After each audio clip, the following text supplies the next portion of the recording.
Hello বন্ধুরা, আমি দুপুরে খাবার নিয়ে চলে এসেছি। দেখো, ভাত নিয়েছি, করলা ভাজা, পেঁপে আলুর তরকারি।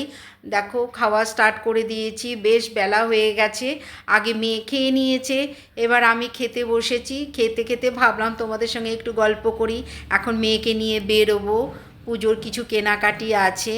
তো দেখো, প্রথম পাতে একটু তেতো খাচ্ছি। বাঙালি আমরা, আমাদের দেখো প্রথম পাতে একটু তেতো খেতে হয়, মানে বাধ্যবাধকতা নেই। তেঁতো তো যদি রান্না করা হয় তাহলে প্রথম পাতে তেঁতো খাই, শাক রান্না হলে শাক খাই, আর ডাল, তার সঙ্গে একটা ভাজা, বেগুন ভাজা, পটল ভাজা বা ডালের বড়া থাকলে তো লেবু দিয়ে খাওয়া হয়। আর তারপরে মাছ, মাংস, ডিম পরপর যাই হোক এইভাবে খেতে হয়। আর শেষ পাতে একটু চাটনি আর একটু মিষ্টি হলে খুবই ভালো হয়। তা আজকে আর আমি করতে পারিনি, যেহেতু মেয়ের সঙ্গে মার্কেটে যাব, সেই কারণে আমি আর বেশি বিশেষ রান্না করতে পারিনি। করেছি করলা ভাজা, পেঁপে আলুর তরকারি, ডাল, ডিম কষা করেছি। আর মোটামুটি সবারই খাওয়া হয়ে গেছে। এখন আমি বসেছি সব কাজ সেরে নিয়ে। অনেক রোববার তো, জানো তো, কাচা ধোয়া, ঘর পরিষ্কার করা, আবার পুজো সামনে, মানে এক্সট্রা অনেক কাজ করতে হচ্ছে। তাই আগে বললাম তোমরা খেয়ে নাও, তারপরে আমি কাজগুলো শেষ করে তারপরে খাবো। তাই কাজটা শেষ করে সমস্ত কাজ করে নিয়ে তারপর স্নান করলাম, করে পুজো দিলাম, দিয়ে এবার আমি নিজের খাওয়া নিয়ে বসেছি। ভাবলাম খেতে খেতে তোমাদের সঙ্গে একটু গল্প করি।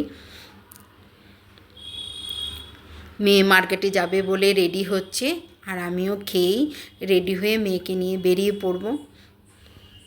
কারণ রোববার ছাড়া আমাদের হয় না, কারণ মেয়ে ছুটি পায় না, তারপর তোমাদের দাদাভাই ছুটি পায় না রোববার ছাড়া। সেই কারণে রোববারটাই আমরা মার্কেটিংয়ে যাই। তো যেহেতু পুজো, এখন মার্কেট পুরো খোলা, 1 মাস, মানে তোমাদের বিশ্বকর্মা পুজোর পর থেকেই মার্কেট খোলা থাকে রোববার। তাই এবার আজকে এই রোববার, তারপরের রোববার হয়তো পাবো, তারপরে আর পাবো না। সেই কারণে দুটো রোববার হাতে আছে, তাই আজকে গিয়ে মোটামুটি শেষ করে আসতে হবে।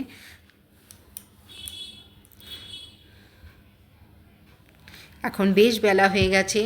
তোমরা যদি দুপুরের খাবার না খেয়ে থাকো তাহলে তোমরাও খাবার নিয়ে নাও, আমার সঙ্গে একসঙ্গে খাওয়া হয়ে যাবে গল্প করতে করতে।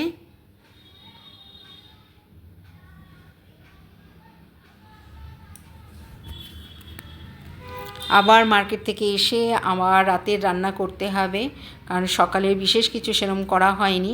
এখন রাতে ফিরে আবার রান্না করব।